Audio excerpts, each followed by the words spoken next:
I wish there was a way that the stream could just tell me it's live rather than having to refresh. And there's nothing holding you back. Whoops. Oh. All right. Well, we're definitely live. What's going on, everybody? How are you, Clean? How are you doing today? Good. Feeling good. Tired. Yeah. Very, very tired. We can get into that here in a little bit, but yeah, just very tired. I've kind of been feeling a little tired too. So I was like, all right, there's definitely some things I wanted to cover, and I'm going to try to cover them in just like a calm manner because it'll go all over the place if we don't. Yes. But there's going to be some charts that we look at. I think it's called the Benner chart. Have you heard of that? No. Okay. So he's like, I don't know if he was a Fed chair or whatever, but basically he was some dude way back in the day in like 1900s, and he was obsessed with stock market fluctuations. And I'll just bring up actually the little graph here. He made this chart, and it kind of shows when the stocks are supposed to do well and when they're not supposed to do well.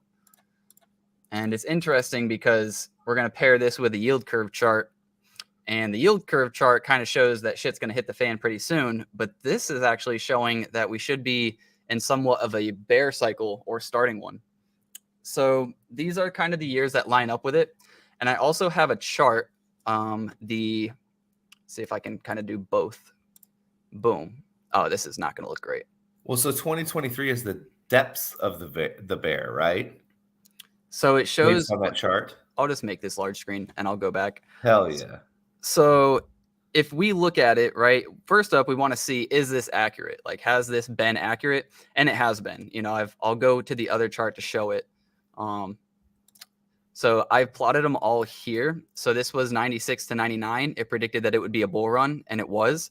And all of these, by the way, let me go back to the other one.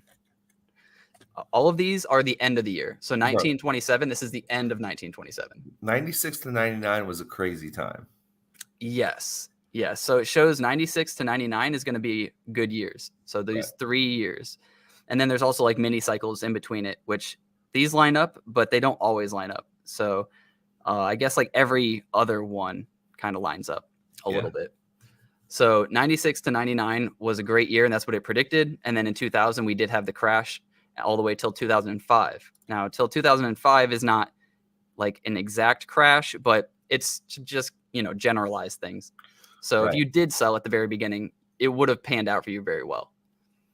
And then this is actually when the yield curve inverted. I've marked it with this line straight down.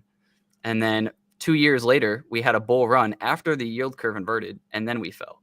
So when the yield curve inverts, it actually could take up to 28 weeks, months before it actually plays out. And it can also be up to, or as quick as, I think, like 2 to 3 months before it plays out. So it's really hard to predict once the yield curve inverts when it's going to happen. And I'm bringing this up kind of because we were talking about, you were saying you were like, there's some things behind the scenes that are happening, right? You know, and there definitely are. And I didn't know at the time. I was like, how do I explain, like, because you're right? But like, what are those things? So I went and I kind of looked for them, and I got a little scared. You know, I was telling you about it. I was like, I'm freaking out a little bit. I listed a bunch of NFTs. I started thinking about even selling some ADA at these prices. Like, how crazy is that? Like, really? You're going to wait all the way from $3 to sell at 25 cents? But I would, if it was me and it was just expendable income, I would just still accumulate. Right. I wouldn't even worry about selling necessarily. Because, I mean, could it go down to 15? Maybe. You know, it's not guaranteed, but I don't feel bad at 25 cents either. You know what I mean? Right. I think that's probably the safest, best way to do it. But when you're degening and you think like, okay, you know, if I sell all this ADA now, it's like, you know, roughly $10,000-$20,000, and then you could maybe put down that amount of money again at like 15 or 10 cents or 5 cents, whatever it may go to. Then that's a big difference on the bull run back to $1. Right.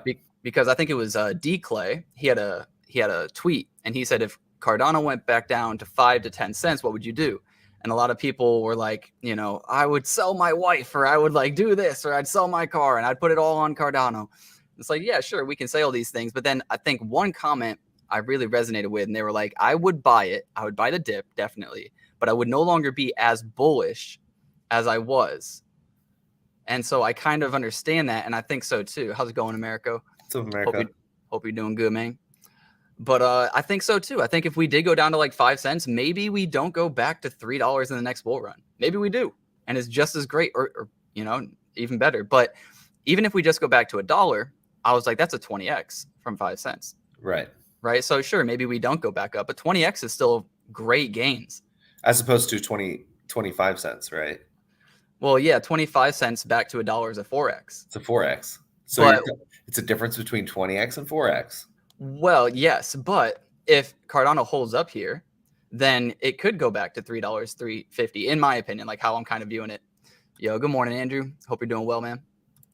So it's just kind of like some food for thought, some stuff I was really thinking about. And so, this is the first one of the Benner charts. It says 96.99 is going to do well, and it did. And then that's .com. And that's, right. The .com bubble kind of happened 2000 to 2002, and we started to come back up. And then it says in 05 to 07, we'll have a good year, which we did. This is when the yield curve inverted, and we still had a good year through it. So that's important to note as well, because we're going to bring that back up. And then it says from 2008 to 2012, we're going to have bad years, and we had the 08 crash. So again, lines up great. And this guy made this chart back in the 1900s. And so the thing is, it was like unparalleled amount of fraudulent activity going on, right? And it made everything seem so great, even from 2005 to 2007.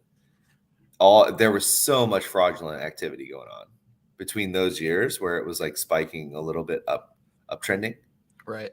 And then all of a sudden in 08, dude, shit just crashed. I've never seen so many people like lose their jobs. Yeah. My dad lost so much of his 401k. It was a lot of people, I think, did the self-end method, right? They jumped out of buildings and stuff, right? Right. People were doing that. And I only say it that way because I don't think you can actually say the word on YouTube, but hell, I don't know. And I don't know. Jesus Christ, look at that. And then, so this is going to be from 2012 to, I believe, 16. Yeah. So I just stopped putting the dates because after this, it doesn't make any sense, but it kind of does, because it says, we'll go back. So it says from 2012 to 2019, we'll have a bull run, and in 2020, it'll end. And that's insane, because that was when coronavirus happened, right? And now you can always say like, well, they have no idea coronavirus is going to happen. They had no idea the 08 crash was going to happen. And you're right, but it still played out. And I think that's crazy. So 2020 happened, coronavirus happened, and then we stimulated the absolute shit out of the market. And so it kind of broke this cycle, in my opinion, because it said all the way to 2023, we were supposed to have some bad years to come. And we didn't. Well, yeah, but if we go, we definitely can have some bad years to come. But it was parabolic. Like, look at that growth right there. Like all the way through here. Like, this is insane. This is 2020, right? This is right at the end. And like I said, it's at the end of the year. This is December right here, December 2019. So if you sold right here, you literally sold the top. Yeah. So this chart works out very, very well. But then again, it was only a few months of downside, and then we parabolically ran. And now we're kind of in this method right here, and it's a little confusing. So if we go and we look, I feel like we're hanging on, and we're doing some really weird macroeconomic stuff that we don't know the impact of. I still feel like there's no way we should have had that sort of run after every single business was shut down for a year. Yeah, I mean, it was only because not everything in America really shut down. Like, we shut down probably in America for a total of 3 months, most places. And then some states fully shut down, but most states were still open. Right. But the interesting thing is China shut down for up to 3 years in most of their parts. And they stimulated their economy way less than we stimulated our economy. Right. So those Chinese people are feeling the hurt still. Like, that's insane. And Andrew was saying in 08 it was rough. He was lucky enough to keep his job and buy his first house with the Obama credit in 09. That's a hell of a move right there. Yeah. Buying a house in 09. So yeah, I bought a house in 08 during the crash. Okay. Because the shit was just plummeting, right? You could get a house super cheap, Yeah. So I lost my job. I had my first kid. I lost my job. We were in a house, and I was shitting bricks, because it was like I'm the man of the house, and it's like I lost my job. We just got this house, just got my first kid, and I'm laid off, and I decided to go back in the food service industry because I'm going to tell you this right now. It doesn't matter what's going on in the country. It doesn't matter how shitty the economy is or anything like that. People will not stop eating food. They might stop buying groceries, but they will not stop door dashing. They will not stop buying fast food. They might go out a little bit more. They might not DoorDash Right. as much. And I was thinking about that too. And I'll kind of finish up the train of thought after this. But who or what companies are going to lose their customers first, right? Like Netflix, for example. Do you think Netflix will lose their customers that quick? No. Like in an inflation like that, or in a period like that? Because and I think obviously some will, right? Some will get rid of the Netflix. They'll get rid of Disney. Like, we don't need it. We can stay home, whatever. Those are going to be the super conservative people. They'll probably do that. But if you have a kid and he's had Netflix forever, you try telling him he no longer has Netflix, that kid is going to throw a giant fit, right? And I think parents in general might just mentally throw their own fit. Like, no, I'm not getting rid of Stranger Things season 20. Like, I don't know what it is, but I think Netflix is probably going to stick around a little harder. And those will be one of the ones maybe lastly seen, especially because it's only, $20 a month? Not too bad. But the housing market's going to get hit pretty hard. People are going to be buying less houses. People are going to be looking for cheaper prices. I think people are obviously still going to buy groceries, but people will probably start to move away from splurging on things that they don't need. Maybe like ho-hos and, like those. No, you still think they'll eat just as shittily? No, that shit is protected by EBT. You might be right. You know what I'm saying? Government funding. That stuff's government funded, brother. That's never going to stop. You're thinking people are just going to go organic during a crisis? Not necessarily organic, but like definitely not organic. Yeah, I know. I know what you're saying. I'm trying to over-dramatize, bro. Yeah, no, you're right though, because I've been trying to figure it out in my head, like what are people going to get rid of? And that's kind of why I wanted to bring it up too. I want to see like what do y'all think people are going to get rid of first? But also, it's not even necessarily a pure doom and gloom scenario, because it says from 2023 to 2026 we're supposed to have 3 years of growth according to this chart, which is hard to read now since we have to throw it out the window to some degree, because it said that this period was supposed to be bearish and it was not. So it's a little interesting, but here was the last time our yield curve inverted before this time, the very last time, and we had, the crash of coronavirus, which you would probably say, well, it probably didn't have anything to do with the yield curve then, because coronavirus came and we shut down. It forced a recession, which is interesting because I was watching this stock guy that I normally watch every week, and he had a caller on, and this guy was a part of big oil. And he was like, he believes that oil is what caused the market crash and not coronavirus. Because he was like, oil was starting to have like a lot of issues in 2020, which I didn't get to hear the full call, but I just thought that take was pretty interesting, because I don't think anybody really thought that this crash was anything except for coronavirus. That was the first time I kind of heard a take like that. And that's pretty interesting. And even if it was oil, obviously Corona is going to play into that, because you're not using oil. So if oil was hurting, it's going to start hurting even more. Right. So we, our oil not only is just in gas, it's in plastics as well. Right. And so for as much gas as we use a shit ton more plastics. And so, what you'll see is that when these recessions hit and the pandemic hit, countries hunkered down. Like they produced for themselves, and they kind of hoarded things, right? And so when you're talking about oil and oil execs, like, yes, that was one of the first things that they brought up during the pandemic is like, well, what's it going to be like for gas? What's our price going to be? And it stayed the same. It surged like a little bit during the pandemic for a minute, but then people stopped traveling. People stopped going places. You saw places like Disney that were like done, you know what I'm saying? Like hurting so bad. And then, all the extra stuff like the movie theaters, People will not go to that. I mean, that is kind of dwindling anyway because there's been a single freaking good movie in a long time.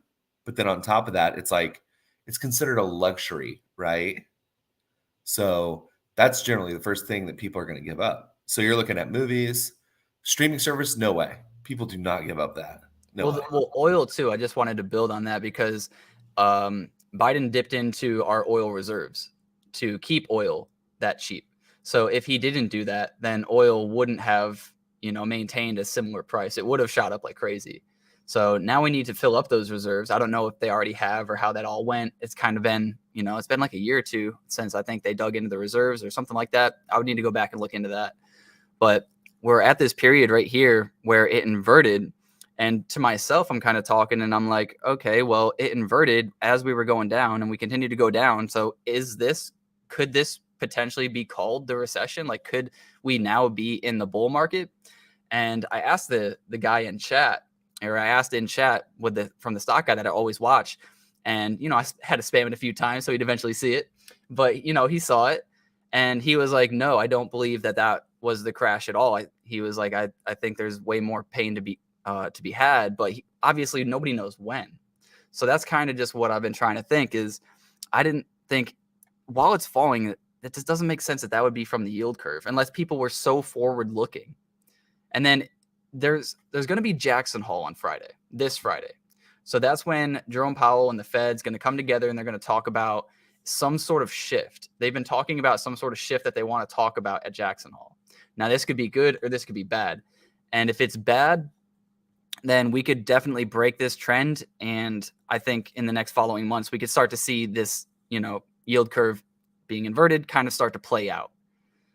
And that's the scary scenario. Or it could be a really positive narrative and we could stay in this band for quite a while, and then we could kind of look at the Benner chart rather. And, maybe 2023 to 2026 are those bang years that he's talking about.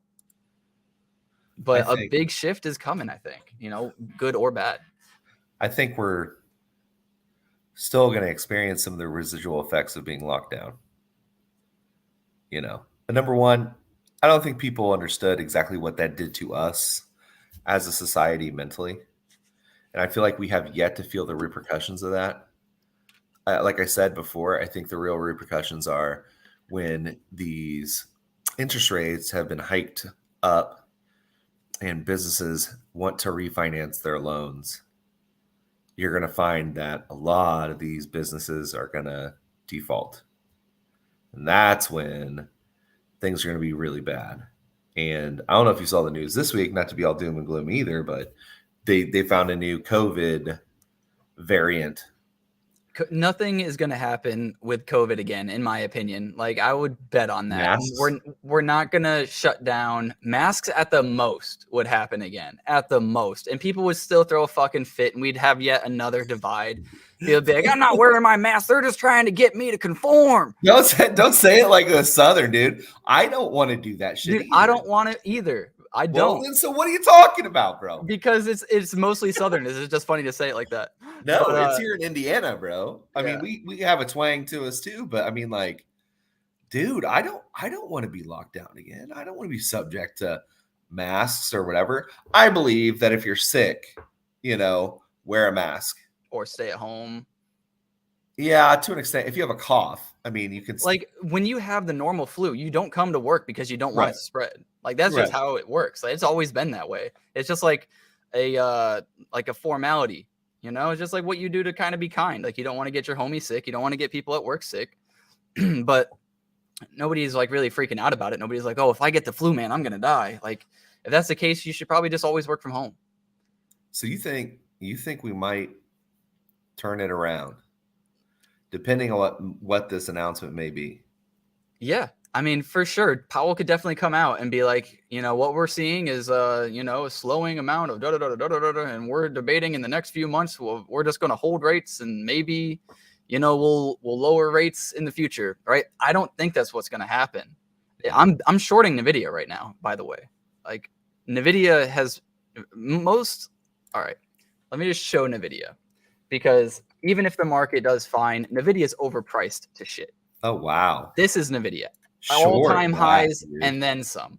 I'm shorting this right now. I got 2 shorts. I'm down 30% on one of them. I just made a new one today. I added to it. I don't care. Yeah, who cares? There's no way this is sustainable, in my opinion. The only way, they have earnings that come out at the end of today. So, yeah, I doubled up today. That was always the plan, was to double up if I was down. Yep. And, it's a pretty moderate short, to be honest.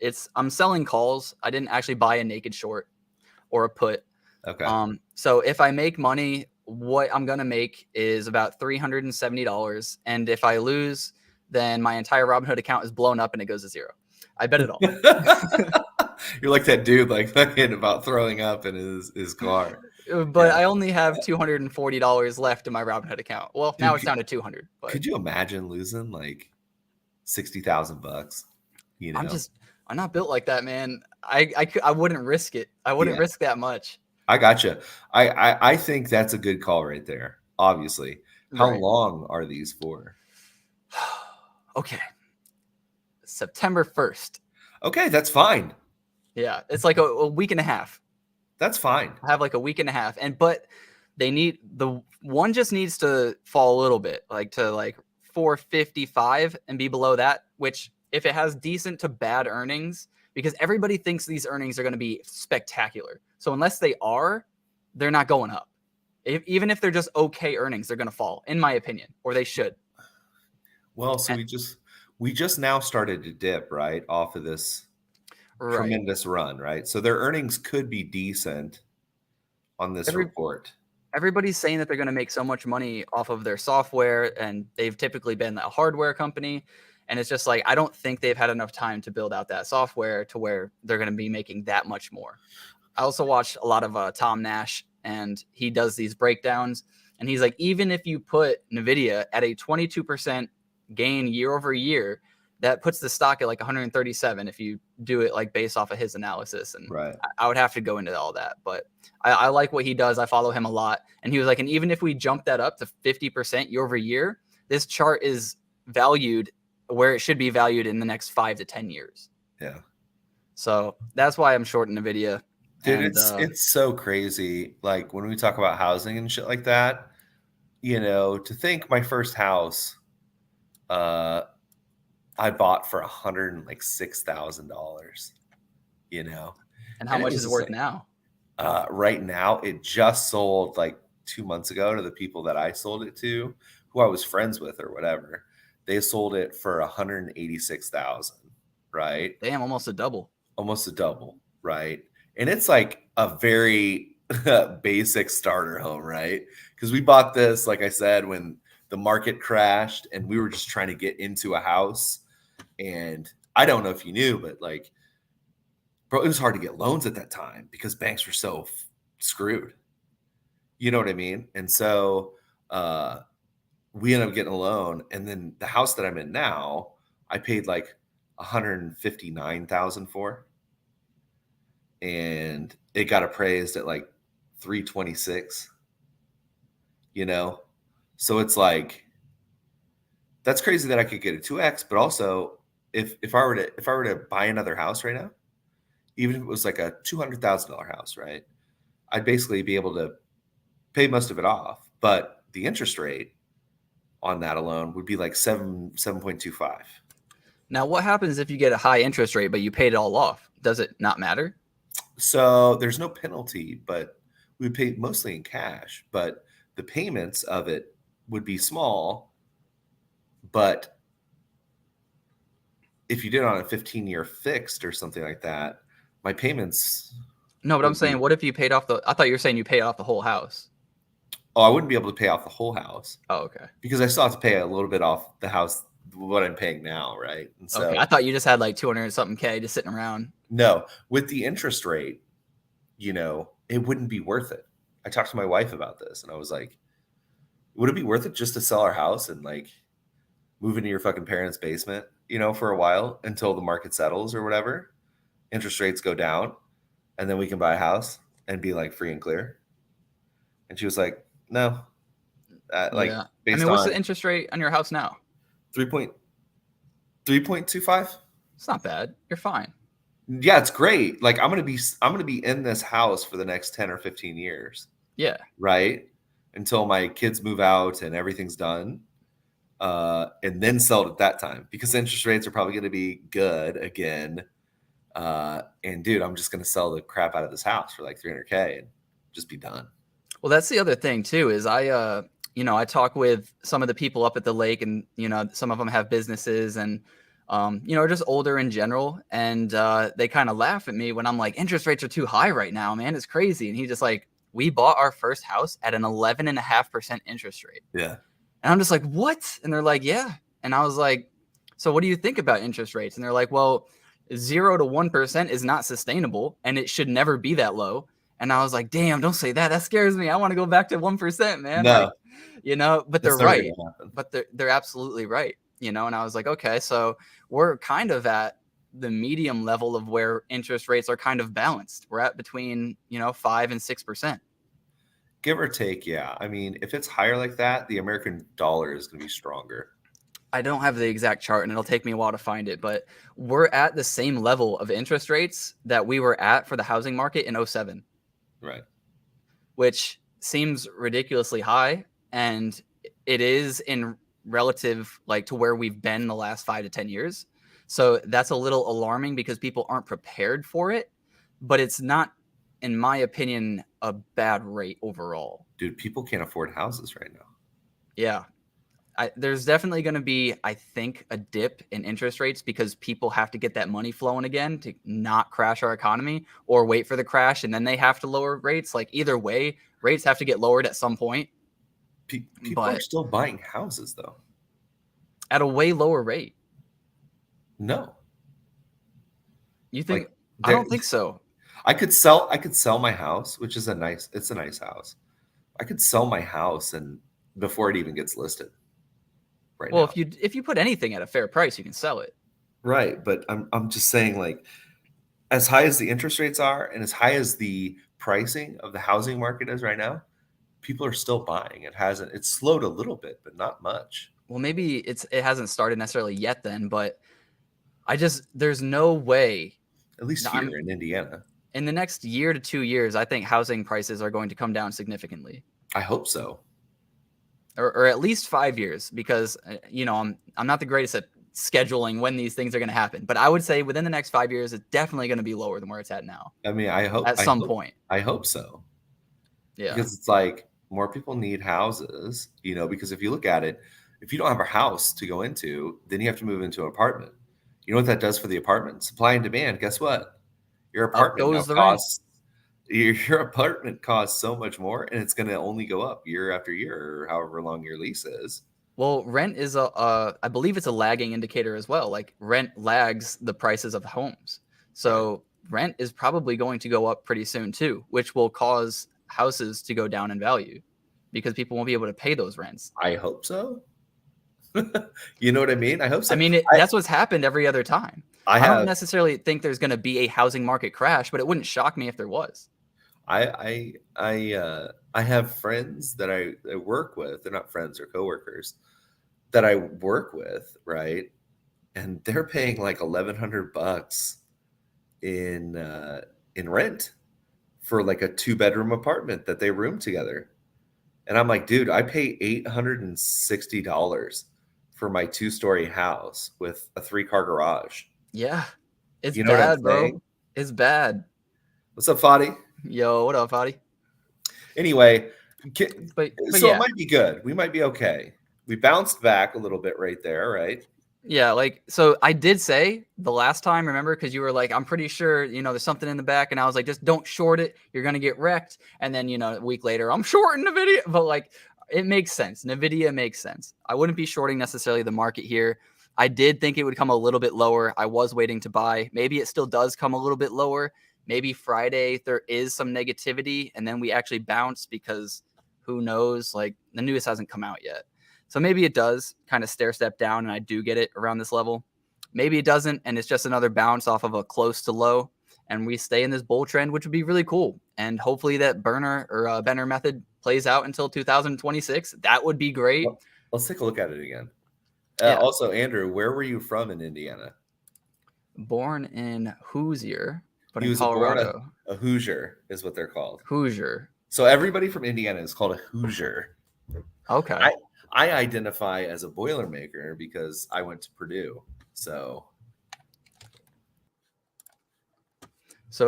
here's again, it says at the start of 2023, we'll go into a bull market is basically what it says. And so far we have. This is still accurate, which is insane until it's not. So this doesn't have to play out. The other thing that's interesting though, because there's two conflicting charts here. This one says we have another 2.5 years of bull market. And then the yield curve chart, I wish I could make this bigger. So I'll just do this for you. okay. So this is when the yield curve inverts. And if you don't know what that is, it's basically it charts the different years. So there's like 2-year bonds, there's 10-year bonds, there's 20-year bonds. So these just kind of when people predict the bonds in the future to be cheaper, which means interest rates go down, that's when yields inverse. So basically it's trying to predict the top of bond yields or yields in general, interest rates. So people, right here, this was like the bottom or the highest interest rates, and then it started to go back down, right? So that's basically what this is saying. Gotcha. And right here is where we're at. So we've just gone down to the lowest time since 1981. Okay, which 80s were terrible, notoriously terrible. What's up, Troji? And yeah, I know where Syracuse is. That's like Pizza Hut country. So yeah. What's up, J Hub? What's up, homie? What's up, Troji? You're not even late, homie. We started a little bit earlier because we got to go probably like 30 minutes early. But yeah, well, I have to leave by like 1:50, so like 30 more minutes. Is that cool? That's cool with me. My daughter's I got some stuff I gotta do too. My daughter's into golf, and so I have to take her to practice because today is my 1 day off from work. Gotcha. And so I have to take her to golf. I have to take my daughter to volleyball. I have to pick my son up from school, and I got to cook dinner. I got a whole range of shit to do today. But that's good that they're all playing sports, though. I love to hear that. Yeah. My son's getting into basketball, so we'll see. So like, oh yeah, I don't know, man. Okay, so if we're way down there, 80 sucked for a myriad of reasons, but yeah, especially financially, it was pretty awful. How's it going, Valentin? But yeah, so there's also a method too. The Fed has come out and said that the yield curve is an accurate measurement for how strong the market is. And that's like one of the only times they've ever said like, oh, this is a good indicator. Like you can actually trust this. And you can see every single time that it's gone below this like zero and it's inverted, we've had a recession every single time. So back in 2020, we had that mild recession, but it was instantly bought up and liquidated through, stimmy checks and all sorts of stuff. And I think businesses were even given stimulus. And then now you have, this one, and it hasn't played out yet. And it says between, I think it's 6 months and 28 months is when you go into a recession after the yield curve inverts. So we could have another two years. And if that's the case, then maybe again, the Benner method is exact. 2026 is when you would sell. And that's when we would go into a quote unquote recession. So you're saying sell fall 2026.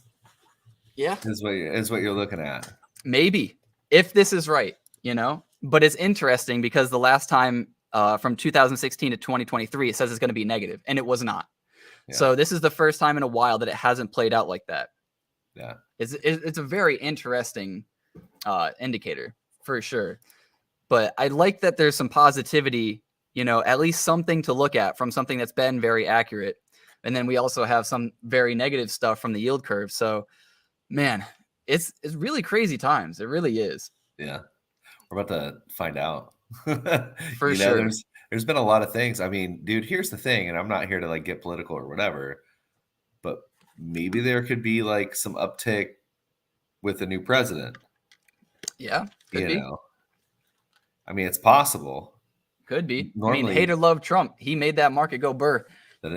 It is true. In fact, I was watching a video today of the market when he got elected the last time, and everybody expected it to be Armageddon. They were Yeah. like, We're gonna go to "Oh, war. blah blah blah," like hearing the news, like people are going to be bearish, and it goes down like 0.36%. You know what I'm saying? Uh, Once it opens, just immediately 0.36%. People were like, "Oh, this is not great," and then all of a sudden, you see this huge uptick to where it was positive, like 0.66 by the end of the day, and it was just like, "Well, nobody really expected that or whatever." And so that's just like, I think as controversial or whatever as his takes were, whatever it was, like there was a generally like a pretty decent sentiment about America, at least in my area, about where we were going and how we felt. And I felt a little bit more secure with funding and other things like that. And it caused me to really go into crypto more.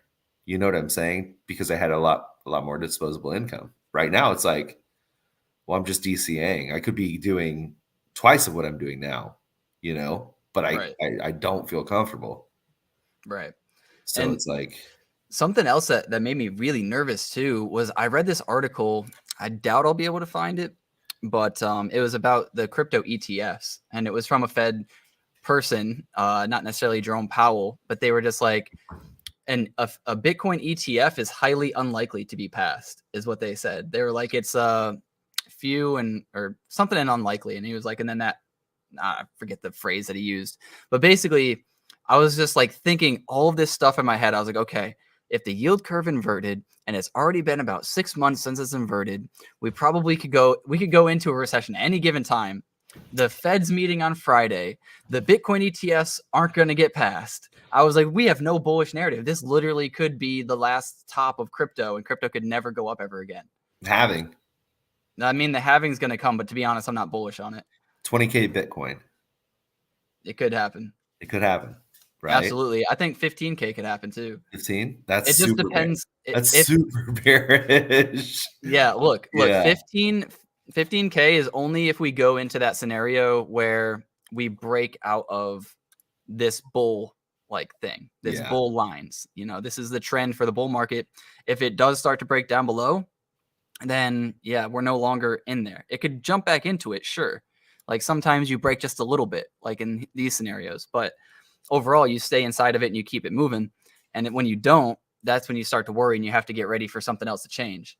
And if that happens, that's when I would start to predict 15, K Bitcoin, maybe even 10K Bitcoin. And that's when I started thinking about Cardano. And I was like, if Bitcoin goes to 15K, We're you at think 5. Cardano is just going to stay at 25 cents? We're at 5, 10 cents. Yeah. We're at least at 20, we're at least at 20 cents. So, I got a little nervous. And I started selling some NFTs. I just listed a bunch of stuff, fair priced. It didn't dump too much. Everybody's like, stop talking about 15K Bitcoin. Yeah. Oof. Well, Please yeah, no. but I mean, yes, it's terrible. We don't want to experience it. But the thing is, it's like it all depends on your view as far as like what you're going to do, right? It's like at 15K Bitcoin, I mean, at the top of the next bull run, whenever that may be, I mean, that could be close to an 8x right there, which would be great, Yeah. know. I mean, we can react to these things too, which is kind of the message of today's video. Like, I don't want to just be all doom and gloom, but I'm also not going to be the guy telling you that things are great and trying to convince people to stay in the market, and convince you to buy the dip or whatever. Like, if that's not what I'm truly feeling, that's not what I'm going to say, because why would I tell you to buy this shit? Just because it's down doesn't necessarily mean it's always a good time to buy. And but we can react. Like, if it does fall below here strongly, then sell. You know what I mean? The funniest thing, in I know you're bearish on NFTs or whatever, dude. Valentin, like my mom and dad wanted to buy a Bitcoin when it was at like 55 to 64K. You know what I'm saying? And like I told them to stay out, and now you're saying coulda, shoulda, woulda at 30K. For sure. We all have that, I thought about that when Cardano went back to like 50 cents. I was like, maybe I should sell here and rebuy 25 again. And I was like, it won't do that. It's hard, you can man. make little micro plays like that if you really want to. It's hard. But yeah, it's hard. So well, with NFTs, right? So with NFTs, I've kind of looked at it. It's very speculative. I totally get it. You have to be very judicious, right, with what you spend your money on. But the way I've been looking at NFTs is like, well, so if I'm DCAing like $80 a week, let's say, and I'm looking at like some of these collections, like the Ape Society, right? Just click on any given ape, right? These have been going down pretty strongly too. Right. Like I almost sold my ape the other day and I was like, damn, am I going to really lose like 2K ADA? Just like that. Don't sell the ape. It's not worth it. It'll go back up for sure. How do you know? We don't know. You don't know. But the thing is like, so the underlying value of ADA will go up though at some point. Right. And I actually have an idea that once Cardano goes back up in value, floors might actually go down or just stay the same. No, they'll stay the same. But the underlying value of the coin behind it is up. True. So technically, if it doubles, like ADA doubles in price or like whatever, let's say it goes to $1. I mean, click on Stroud Green right there, which is a fine looking ape, I think. So that right there is $1,200. You could technically, if Cardano goes to $1, let's say, or whenever it hits $1, you could sell that ape for $1,200 and get your money back. Well, at 1,200 ADA, you're saying?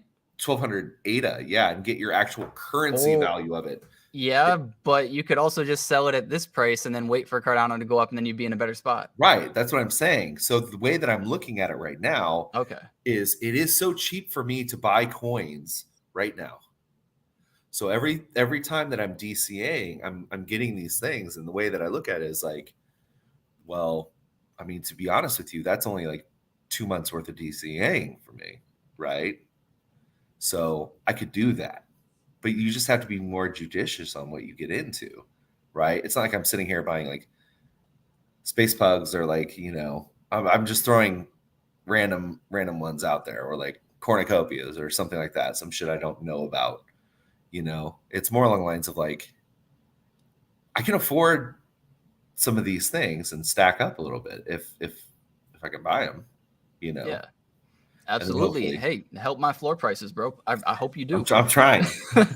I'm trying, but like I'm skeptical on NFTs, right? I'm more like playing it safe. I'm not like doing dipshit things anymore, as much as I possibly can. Well, I mean, in a frothy market, it's you could just be careless and make money anywhere, throw money in anything, right? Yeah. And in a bear market, you really have to watch out what the hell you're doing. And if we look at NFTs as like, you have to be a successful NFT company in order for people to make profit, right? Then, and you break down what NFTs actually are, NFTs, in my opinion, are business opportunities for regular Joe Schmoes to try to be for the first time in their life. And It's very easy, because all you have to do is create an image that looks pretty decent, tweet a lot and have decent marketing on Twitter, go into a few Twitter spaces and talk with your chest. And then boom, you just made 500,000 ADA in like a day, right? Yeah. And you just got to do that for a few months to build up some hype, and you got it. And then you need to actually execute. But if you don't execute, then the price goes down. And these Joe Schmoes are not actually businessmen, most of them. And that's why most NFTs fail. You're taking Joe Schmoes, trying to turn them into businessmen, and they're not. And that it's as simple as that. And that's why I'm not going to hold any NFTs that I mint in the next forever, probably. If I mint anything, I'm selling it. And then you have to convince me that you're a businessman in the long term, and then I'll buy back in. Right. Because it's impossible. I'm not going to trust some random person this is their first time creating a business to make me money. Yeah, I get it. I think 99% of the time you'd be right to bet against these people. As sad as that may be, I'm not going to bet on you. You have no track record. You have to get in. I cannot stress enough. You have to get in at mint. Well, yeah, but whatever the hell it takes, get into mint. No holding. No. Yeah. Yeah. If you're going to buy NFTs, you should mint it. Only hold something if you're really like committed to it. Even then, like sell first day, wait for a dip, and if you want to, hold one or two. And I know we Right. always say that, right? Wink, wink. But this time we truly mean it, guys. Like, fucking please, Bro, sell, get your money, get your bag back, right? But then, you know, if you want to hold something for the experience, you know. Right. I mean, if you're doing well and you want to speculate, you want to like go for some really crazy gains, the only kind of crazy gains you're going to get is from minting the best of the best projects and holding. Right. That is where the parabolic gains come from. And they don't come overnight. They come in months. And when they do come, like, for example, when Ape Society started popping off, they had like 2 to 3 months where every day that shit was a little higher. All right. And holding through all of that is where that exponential gain comes from. Right. But if you're trying to just make a bag here, you know, and a bag there, a little small bag, you know, you get a little base hit, get a ground roll double, you know, you're playing scrappy, man. Steal some bases, you know, make 5%, make 10% here and there. You're not going to always hit a home run. Put away the aluminum bat. Right. But that's just kind of how I feel about it. I don't know how many other people feel like that. I know some people, they'll jump into these projects. They'll be like, man, I'm going hard. I'm putting like 15K down right, you know, as soon as the mint comes out. And I'm just like, appreciate the exit liquidity, I guess. But like, I hope you do well. I hope you're okay. Like, I hope you have that. You know, I did that with Mulga, right? I did that with Mulga Kongs, right? I got in. Yeah. Like, we're talking like 50 plus. And I was buying like 200 a pop, 300 a pop. You know what I'm saying? And then I had to end up selling for like 150 a pop. Yeah. 100 a pop. You know what I'm saying? Because I thought, okay, I like the art. Dude seems super cool. Like, awesome artist, right? He had, you know, a bunch of work done with like 7-Eleven, all these different people. Super cool. But it was just like, nothing will kill this thing harder than a bear. So, but the thing too was I kind of played it just like just like Quick was, like, because Quick was also an Australian artist. They were homies. They kind of partnered up together. They said that they could join their Quick universe when it comes out. And I don't think anybody in Cardano NFTs right now is bullish on a metaverse. Everybody talks about how it's just like a glorified game that has like no utility, this and that. Like, everybody's just shitting on it left and right. Right. Just kind of like how DAOs went through their bearish narrative. Like, metaverses went through a bearish narrative, kind of came back a little bit, and now they're just getting crapped on again. And these guys are doing the same thing. You know, they went up, they had cool art, they had a cool narrative behind it, but now it's just an art project. Like, what do I do with it? That's all these are right now. You know, it's going to be a very long time before any of these play out with the roadmap that these have planned out. And even then, the roadmap might not be what you guys expect. Like, we might get an arcade or a Quickverse, right? And then you might go inside of the Quickverse and you're just playing, I don't know, Pac-Man, right? Like, do you care to go into Quick's universe to play Pac-Man? Dude, I'm telling you this right now. I log in to two things every single freaking day. The Forge for my heavy metal, right, by Yugo Labs. That thing, it's going to be a dungeon crawler, you know, like Diablo and stuff like that. But I'm like forced to log into this thing and like tap on stuff and like click on stuff. And I've enjoyed it because I'm getting rare attributes for it. Everything I've gotten so far has been rare. And so I'm like, oh shit, what's my mech going to look like? This is going to be amazing. You know what I'm saying? And I do that and I collect my gems for House of Titans every single day, you know, because I see some of the things that are coming out with that. I'm like, so collect your gems if you're in there.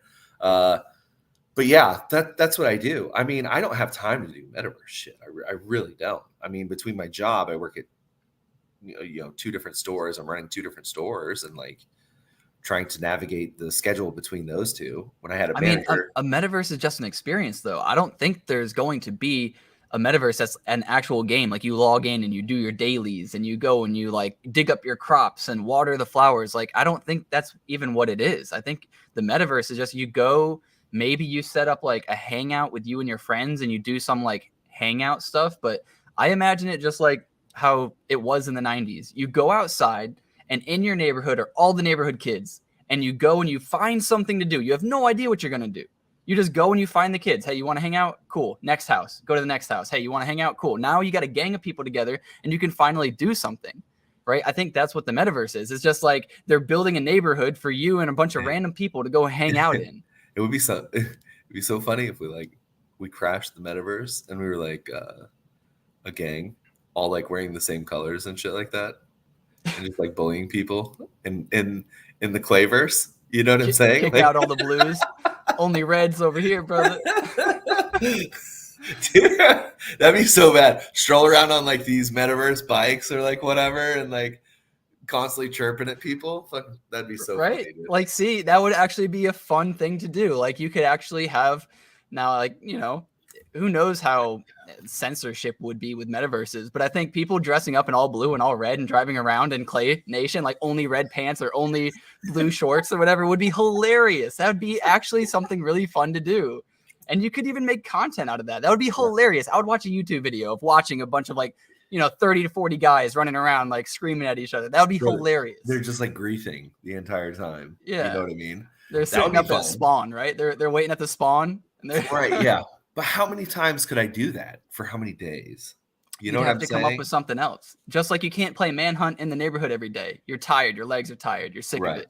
Right? You got to do something else. You're home. You got a trampoline. Now it's time to learn a backflip. That is true. You know, like that is true. You just got to keep figuring it out, I guess. But no, but but it's up to you. That's to make an actual idea. I might buy a clay just to do that. But I mean, that would be great. Can we agree, like, to do that? Start as like a 2-man gang, and then just like recruit people from. That would be hilarious. Like an actual gang. That would be hilarious. And then if you could, dude, like, if you could wear bro, I have to buy a plot by you, but not the expensive one. Okay, I know you got an expensive plot by the sea or some shit. Hey, I got lucky with that one. Yeah, I ain't doing that. That's okay. You can come to my crib. Whatever the most ghetto place that's there. Oh, I'll just be a visitor there. You can come to my house. I don't care. It's big enough. I got a large. I'll use your clout by the sea and we'll like create a gang. Okay. Dude, if you could get an emote too, like a Snoop Dogg Crip Walk or something, like that would be hilarious. You're just all dressed in blue, everybody's Crip walking, like right. Yeah. Like down the street, like Crip walking. That would be so funny, man. Oh shit, here comes the gang, you know, like. Oh man, that would be so fucking cool. That would be nice. Yeah, I think so. That would be fun. That would be very fun. You know, right? But that's what I think. I think it's up to you to make the experience. I think they're building a neighborhood for you to make the experience. I don't think there's actually going to be gamification. Yeah. So with the Yuga Labs, I have a gamification, and so, dude, it's just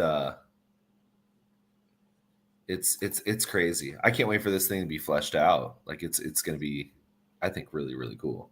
That's just me. But yeah, I'm not trying to buy anything. The only thing I'm doing right now is I'm minting for sure House of Titans, right? Obviously, a plug right there. And then maybe some tool heads or whatever. I like tap tools more from what I've seen, but a little tappy action. Yeah. I like tap tools a little bit more. But they're holding strong. Jesus Christ, 825. They peaked at like 99 or 999. They were down at like to 100. Weren't they at like 100 or something like that before? Maybe not. Maybe they're like 275 or something. The cheapest I saw was like 555, I think. Are you serious? I don't think they ever went down that low. Even on Mint Day? Maybe you had to get 5 of them, right? But well, Mint Day, they changed how everything was going to work, right? They said something on Mint Day like now if you hold 5, you get permanent Pro Tools, because before it was just Pro Tools for the first year, and then they were like, if you hold 5, you get permanent Pro Tools, which is what shot the value up, because people were like, well, if I just spend all the money up front now, then yeah, I have it for life. Why wouldn't I do that? Dude, imagine if nobody plays cornucopias. Dude, cornucopias is really interesting though. Like it's holding value. Yeah.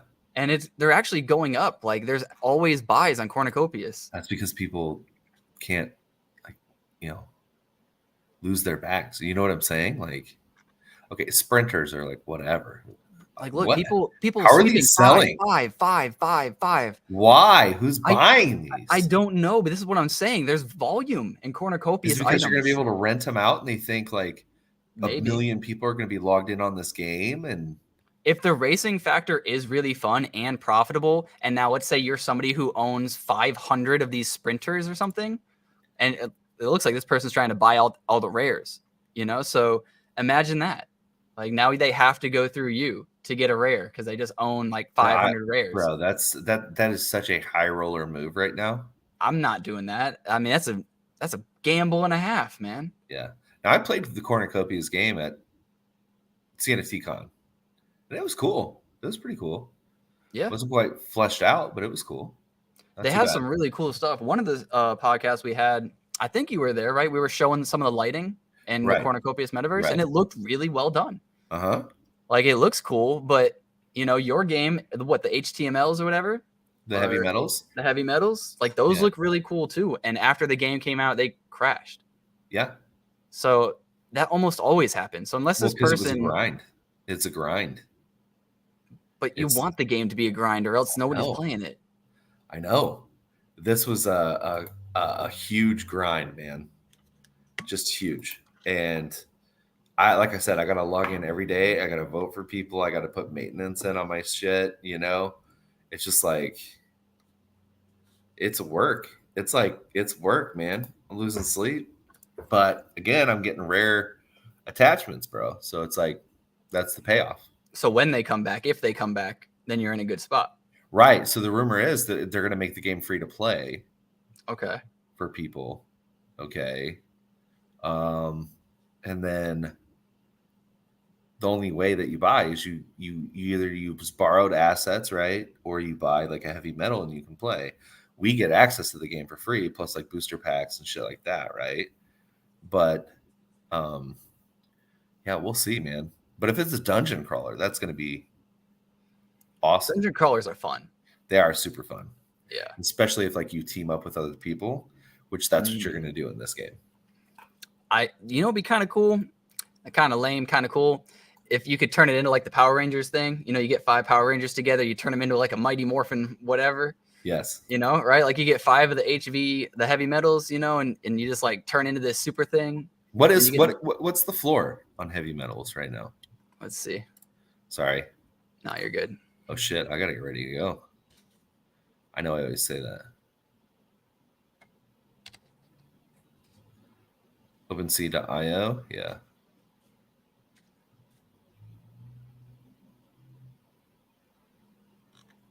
Uh, 0.5. Jesus. Okay, click on that little shit right there. That's $500.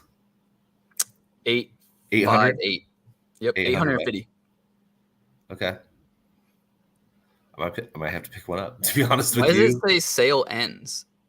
So it's only good for so much time, and then it takes off. That would be cool to have that on Cardano as well. Yeah, good luck. Come out in year 2025 with JPG.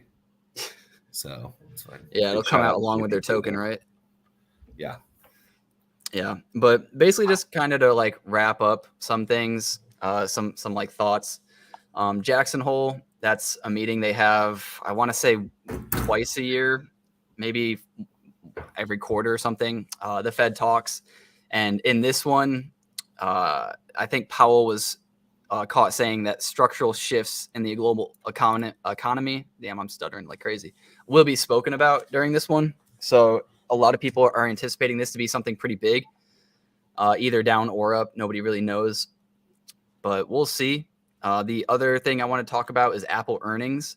So if we go back to September, their earnings, they beat. And I'm just kind of looking at total revenue to see what they've been bringing in, because Apple's one of the biggest, if not the biggest company in the world. Yeah. And 90 billion. And then in December, 117 billion. So we see it still increasing. But then March back down to 94 billion. And now June down to 81 billion. So that's a drop of 1.4% year over year. And that's not what you want to see. But what's interesting is they still beat, right? I believe they still beat, right? They still beat earnings. So That's because these Fed chairs, or they not Fed chairs, but the people who make options contracts and do expected earnings and stuff like that, they lowered the expectations because of the market that we were in. So any sort of decent news is going to beat, right? But it doesn't mean that the stock is performing at all-time bests. So it's very interesting because when you beat, it causes the stock price to rise because people aren't anticipating that. Right. But the stock isn't actually doing better. So yeah, we have prices near all-time highs and revenue not meeting that. And yeah, that's another reason why I'm a bit bearish. Yeah. So they're asking about Ugly Bros vibes on ETH. Ugly. I don't know about you guys that. see the Ugly Bros vibes on ETH. Is it legit from Ugly Bros? Is it from Ugly Bros? And then he asked what we think about block owls. Vibes. Did they come out with this? Okay. I did know that they were doing some cross-chain stuff, so maybe. I haven't kept up with them in a bit. It looks pretty cool. It looks like a smaller collection. How many is this? 102? Is that what that means? There's only 102 of these? Yeah. 84 owners, so pretty much everyone has one. Yeah, 80% unique ownership. That's pretty cool. I mean, they look pretty cool. I just don't know what you're going to do with them. It's just like one of those solid projects with a really solid founder. Sergio, right? I freaking love that guy. That guy is so full of life, and he is so talented with his music. I met him at CNFT Con. He was cool as shit. Yeah, one of the people who, I would own an NFT for. I don't own an Ugly Bro, so maybe it's a good time to get one. But I would own it just because that guy's just dope. Like, he just radiates energy. Also, they do it's hideous shit. You know what I'm saying? It is, but he's cool as fuck. Like, he's good so in a way. cool. I really don't think I know they're going for the ugly vibes, but like, I really don't see it. Like, I kind of think they're dope.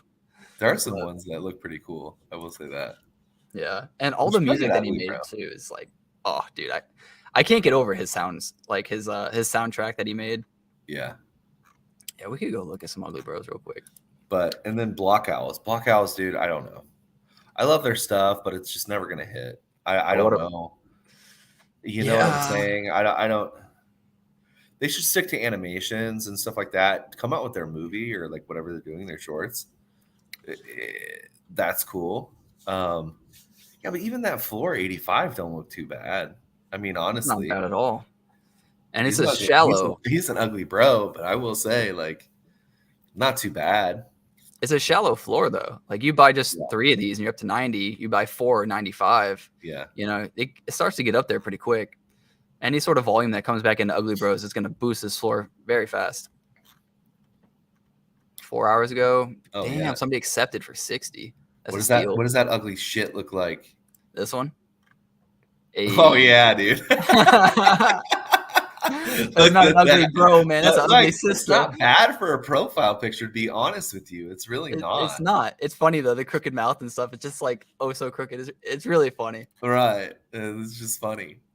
Block Owls. I feel like Block Owls, their art is dope, right? And stuff like that. It's definitely some of the coolest art for sure on Cardano. I'm not even gonna I like it. I wanted one the first time I saw one, just couldn't pull the trigger. I think they were at 85 ADA when I first saw them, but they keep building more and more and more collections. And then there's like just nothing else to it but another collection and another collection and another collection. Well, so part of that is to fund, I think, their movie or whatever. Shit, I gotta go. So it's fund their movie or their short or whatever they're doing. I know Valentin's like a holder, like 100 out, 40 Java Z's. Yeah, he could have got so many more Java Z's. I'm sure of it. That's wild. I think he could have got like 150 or some shit like that. But it's like expensive. Yeah. It's like super expensive. And so, for me, it's like, man, watch yourselves, I mean, I like Block Owls. Like, I think they look pretty cool. I just don't know what I'm going to do with this. You know what I'm saying? They're really cool. I just think it kind of feels like they're going all over the place. It felt like, they're creating some like cool movie like things. There's going to be like a like an animation to it, and you'll be able to follow this storyline, and the storyline seems pretty cool. And then it's like, you know, then we're going to do another collection, and then, but this collection is a part of this. And then if you hold these and you get another collection, and then this collection moves, and I hate minting collection after collection after collection. Right. It feels like I'm being used. You know what I mean? Yeah. I don't know. It feels like a horrible example, but it feels like when you get with your girlfriend, right, and you're super excited, and then she just kind of lays there at the end. Or like during, and you're just like, oh, like, did you really want me here? Like, why did you lead me into this? Like, I thought this was going to be great. It seems like you don't actually care. There's one. After this, I got to go. Bomb girl. Just, oh, God, so out of my league. And I was like an attractive guy, like super attractive guy. Okay. This girl was straight out of my league, like a heavy 10. I met her at an FHM party, a For Him magazine party that I was DJing for. And dude, like, I hung out with her. We played what I like. There's Netflix and chill. There's Hulu and hang. And then there's Crunchyroll and pick a hole. So we... I have never heard that. Go on. So for all my anime friends out there, now you know. So yeah, we did the third, you know, and it was boring. Like everything about it was terrible. Damn. And I was just so let down. And that's how I feel about blockouts. I'm just kidding. No, I'm just kidding. So I think they need to create some shorts or something, dude. You got to constantly, if you're going to be doing that, right, constantly keep people updated. Which maybe that's what they do. I mean, I don't really hold any blockouts since they first came out.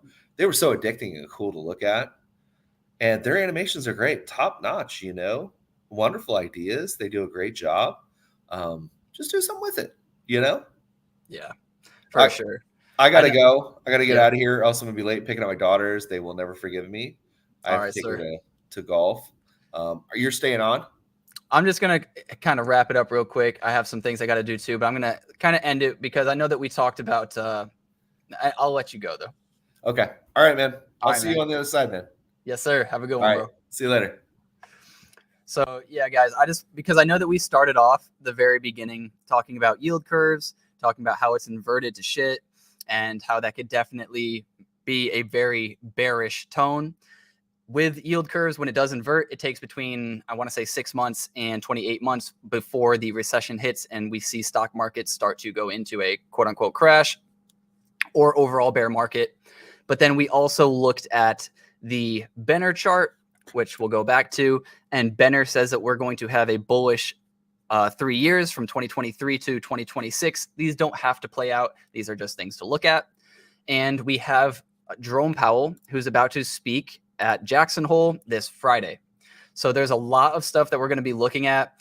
And the market could take a very bearish tone very quickly, or it could shake this off depending on what happens at Jackson Hole. And we could stay in this bullish trend that we have going on, which I'm kind of leaning towards bullish, even though I feel like so much writing is on the wall. I feel like the can be kicked for a very long time.